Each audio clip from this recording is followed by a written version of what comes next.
बंधू भगिनींनो, आपल्या कंपनीच्या 60व्या वार्षिक सर्वसाधारण सभेला आपले स्वागत करताना मला अतिशय आनंद होत आहे. परीक्षित कंपनीचा 1983-84चा हिशोबाचा तक्ता व संचालकांचा अहवाल यापूर्वीच आपल्या हाती पडलेला आहे. त्यावरून व्यवसायाच्या दृष्टीने कंपनीला गेले वर्ष समाधानकारक होते हे आपल्या लक्षात येईल. गेल्या वर्षी उत्पादनामध्ये काही अडचणी निर्माण झाल्या तरी एकूण विक्रीमध्ये वाढ झालेली आहे. विशेष लक्षणीय गोष्ट म्हणजे करपूर्व लाभामध्ये 16% वाढ झाली आहे. परिणामतः आपल्या संचालकांनी 18% लाभांशाची शिफारस केली आहे.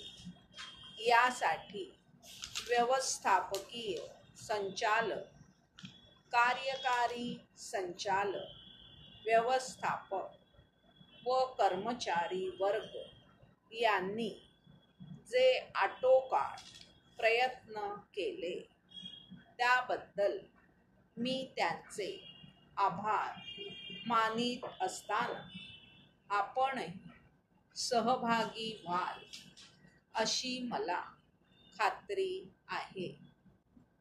परीक्षित मला हे नमूद करण्यास आनंद वाटतो की आपल्या कंपनीने एका वेगळ्या क्षेत्रात पाऊल टाकले आहे. मध्य प्रदेशात सोया प्रक्रियेचा एक नवीन प्रकल्प सुरू करण्यात आला आहे.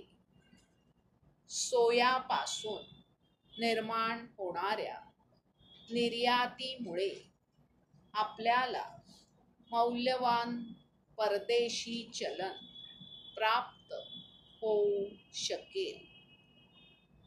या प्रकल्पासाठी उपलब्ध असलेल्या कर सवलतीमुळे कंपनीचा कराचा भार हलका होणार आहे.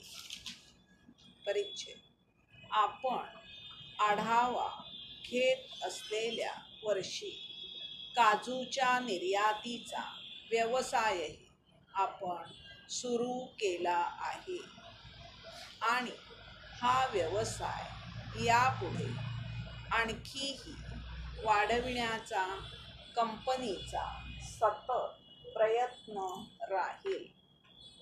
परीक्षित मी माझ्या अध्यक्षीय निवेदनात आपल्या कंपनीच्या मुख्य उद्योगावर असलेल्या शासकीय मर्यादांचा उल्लेख केला होता. माझा छोट्या उद्योगावर जास्त विश्वास आहे. अशा उद्योगांना प्रोत्साहन देत राहिले पाहिजे.